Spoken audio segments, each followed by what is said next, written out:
Hi, welcome to Fish on Fridays. I'm Al McCauley, and I'm really excited for today's episode. This is episode number 100 of this web series. Can't believe it's been that long. One of the silver linings that comes out of COVID, I guess. But I am on location at the Mary Mother of the Church Pastoral Center, which is the headquarters for the Archdiocese of Milwaukee, with a very special guest, Archbishop Jerome Listecki. Hello, Your Excellency. Hey, Al, thank you very much. Thanks for the invitation. And you said Mary Mother of the Church Center. We've got a 9-foot bronze statue right out in front to be able to see it. So I would invite you and any of your listeners to even drive through and take a look. It's a beautiful statue. It's created by Father Anthony Branken, who is a wonderful sculptor. And he's got Mary's holding the child Jesus in one arm and literally the tower of St. John the Evangelist Cathedral in the other. Downtown Milwaukee. Downtown, right. And she's holding it out, and it's almost like saying to us, here's my gifts. What are you going to do with them? Wow. What are you going to do with them? Her son in the church. Beautiful. Son in the church, Just beautiful. Well, this web series has always been geared toward teaching about our faith, aspects of our faith. It might be a saint, it might be a church teaching. And since you're the Archbishop, I thought I'd ask you some questions about that. Well, what it's like. So what's a typical day like for the Archbishop of Milwaukee? Al, you don't really have a typical day. Yeah, so I mean, that's the first thing. But I would kind of say I start most of my days, always in prayer. So the first thing after I obviously get up, I celebrate Mass. I think that's really kind of the focal point of my day. Then I say the devotional prayers that I have. I get on a bike and I ride a bike for a half hour, usually 6.2 miles. Wow. Stationary or? No, stationary. Yeah, of course, yeah. especially with our weather. Time to get out and weather and sure. stuff.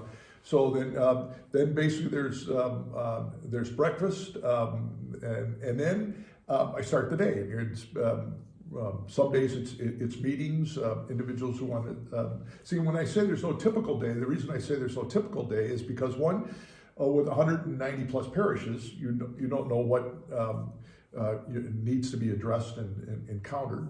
Also, as a member of the U.S. Conference of Catholic Bishops, there are things in Washington that sometimes need to be addressed, and sometimes even things in Rome that need to be addressed. And those things don't wait; they need to be addressed immediately. So your day kind of shifts along with it. And so I say my day continues on that way in that manner till the evening. I try to get a little bit of reading in, make sure I get the breviary in, because that's basically the breviary, and let everybody know, our faithful, that you want to ask your priest, make sure they're praying the breviary, because that's a prayer of the church. That's the prayer that we offer for the entire church, all the faithful. So to make sure I get that in, a little something in the evening for dinner. Sometimes I'm out. Sometimes I have something they have to do for a parish, or have to give a talk, and then basically come in, try to get to bed. Usually try to get to bed by 11, and I'm up at 4:35. So that rotates the day in and day out. Do you get a lot of people like me that interview you as part of your day? No, not that often. We have our own, as you well know, we have our own show on Relevant Radio. Right. We have a weekly show that we tape. So that's one. And then I sometimes get I get requests for tapings, either audio or video for parishes. Okay. I'm just right now they're starting to air my Lenten series on the radio, so that gets on. I'm always surprised at how many people listen to it. I think this, like a podcast or radio, public radio, you're surprised how many people are basically tuning in either in the car or at the house or something for it. Right. My mother-in-law is a huge fan of this show, so I know she'll be watching. Good. I'm glad. Her name's Mary Jane, if you want to say hello. Good. So what are some of the trappings of an archbishop? You wear a mitre and the crozier, you carry the crozier. Can you speak a little bit about some of those? Sure. Let's start with the mitre. It's familiar when people go to a ceremony that the bishop's presiding at. That's that pointed type of hat with literally flaps basically in the back. And that's a ceremonial dress for leading in prayer. So And color is always very important because for the days of high feast, sometimes the mitre will be gold in color, and then sometimes it will represent the colors of the basically liturgical season. But the simple mitre is the one oftentimes worn, which is white. Okay. So you'll see that, which is used. So that's one aspect. Underneath there is a thing called a zucchetto. So right. if people say it looks like the little beanie, yes, right, brownie beanie. How do you keep it to stay on there? Well, it's strange. The Jewish rabbis have a thing called cheaters, which right. kind of adhered a little bit to it, but we don't usually have that. It just usually fits. It cups and it fits right around the head. It stays most of the time. It stays. Sometimes you get to picking it up. But again, the interesting thing is the color. If that zucchetto were white, you'd be in the presence of a pope. Okay, sure. If it were this really bright red, it's the color of a cardinal. Okay. And then most individuals would have this, I guess fuchsia would probably be the best way to call it, but this kind of almost pinkish right. Type of color, and that's an archbishop or bishop wears that. Okay. And then black would be an abbot, so an abbot wears it. Sure. So traditionally it's been associated with someone who leads prayer, mm-hmm. and you can you can see that when the bishop is celebrating mass, when it comes time for the basically time for the canon, you can see him take off the zucchetto. Right. He's there. So that's the underneath the mitre. Of course, probably the most famous thing for a bishop is the crozier, right. which is basically the shepherd's staff. Mm-hmm. And had an interesting aspect of it. I was doing celebrating a mass of a priest who was celebrating his 100th birthday, and in the back I was shaking the hands of people, and this little girl comes up who was about 5 years old, and beautiful little white dress type of thing. She's told by her mother, and so the mother starts, "Oh, thank you for being here for our priest." I said, "Oh, it's a pleasure." And the little girl, you could see kind of eyeing that crozier, and she said, "Bishop, Bishop." And I said, "Yes, dear, what is it?" She said, "Could I ask you a question?" And I said, "Sure, what is it?" She says, "Have you ever killed anybody with that?" I looked over and where this, and the mother looks over where this homicidal maniac come from. But I knew exactly what had happened. She was probably in preschool, and they were talking about the shepherd's staff, sure. and the shepherd uses the staff to defend against the wolves, right. That try to the sheep. So I knew that was her mind. As I kind of looked at her, I said, "No, honey, I've never killed anybody." I didn't tell her I wanted to. So it's the shepherd's staff, which is basically the most symbolic, of a bishop, because obviously a bishop is a shepherd of his diocese. Sure. And so that's basically symbolic. You'll see him at ceremonies always carrying. And the staffs vary. Sometimes they're very ornate, and sometimes they're plain. Do you make them? Was yours made for you in particular, or are they pretty general? A couple of them were made for me in particular. Oh, you have more than one? Oh, yeah, I have about. I didn't know that. Sure, I have about 5 or 6. Wow. And they were made each day of the week. Well, not as much each day of the week, but you use them at different times. Okay. I'll have one extra one at the cathedral. I have the cathedral one, which is associated with the cathedral, but then I have one that was made by Father Al Mott's family, and it's made of wood, and it's really substantial. It's really kind of a, those of you who like to play baseball. Well, the Louisville Slugger. those ones with the real thick handle. Sure. So this one has that basically thick handle, and so I have that one. They're having one here at the Mary Mother Church Center, and then I have one that was made especially for me by my priest artist friend, Father Anthony Branken, who actually was a sculptor of the Mary Mother of the Church thing. So different. And then of course the Archdiocese itself has a number of croziers with the former bishops who were here. That some are now in the archives. Sure. So when our auxiliaries, just a little something personal, when our auxiliaries were named, because you don't have any of the trappings, you don't. Right. You got kind of wait to pick out one. Oftentimes we'll go to the archives and grab croziers of the former ordinaries and let them use those until they select one or have one for themselves. Okay. So that's basically the crozier. The other one, which is two things, which are things. One is the pectoral cross. Sure. Now this is a pectoral cross. Pectoral means over the heart or chest, so it's put over here in the area, and it can either be worn in the pocket like I do, or sometimes it's worn just by the bishop right out in the front. And usually the pectoral crosses are given at certain times, and they carry a little bit of a memory momentum. This one actually was given to me by John Paul. St. John Paul. So may I hold it?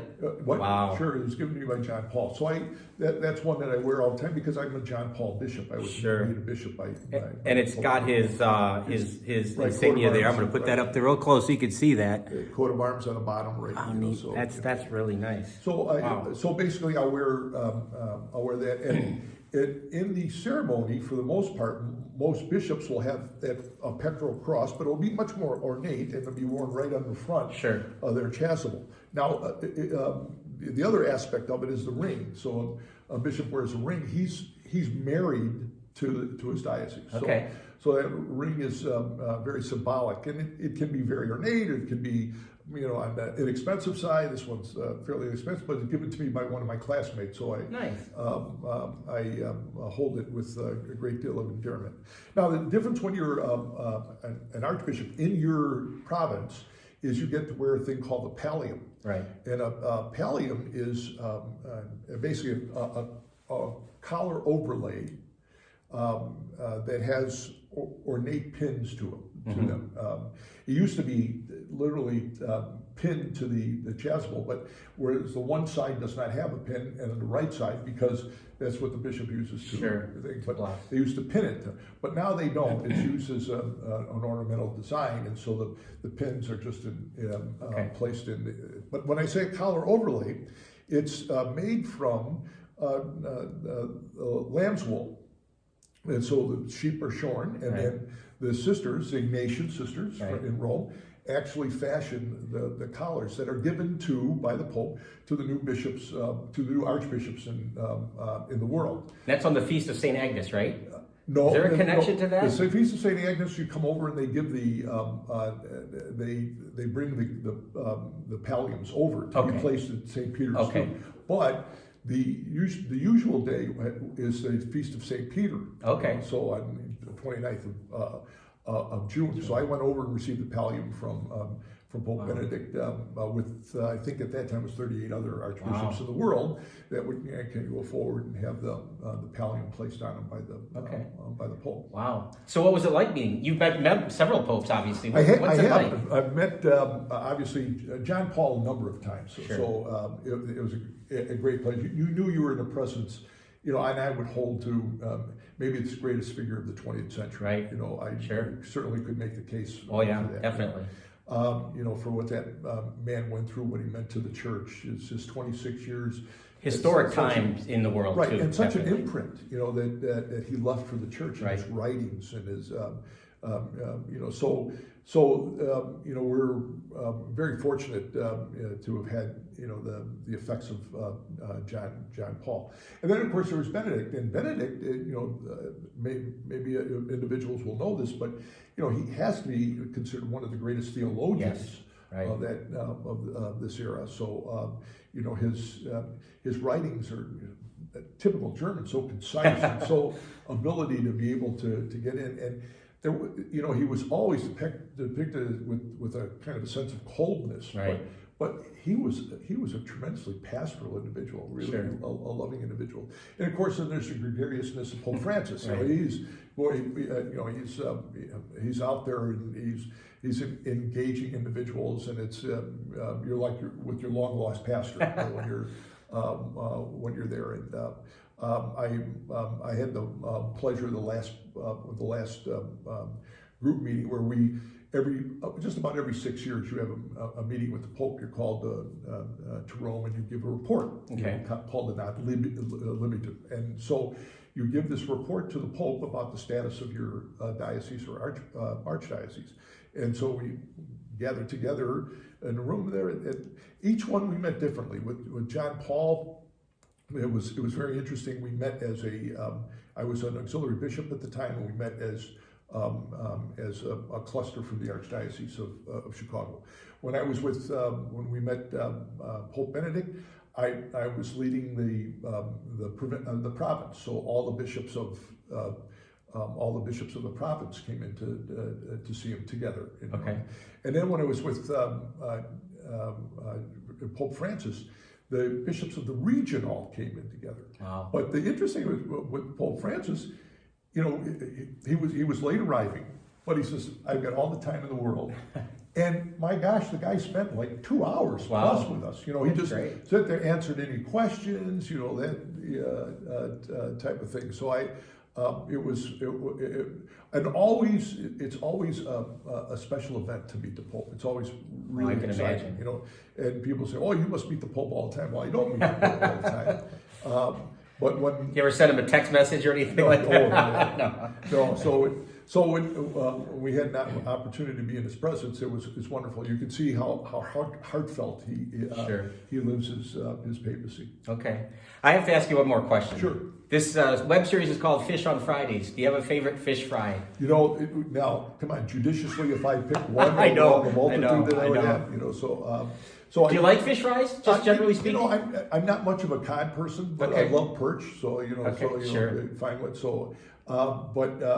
But I think fish fry is one of the basic staples of a Wisconsinite. Oh, it sure is. And loves it. And they're so popular. And if you can support basically the fish fry in any of our parishes or parish areas, do so, because it not only pulls you together, it gives you kind of a sense, but also feeds you pretty well too. Oh yeah, definitely. Yeah.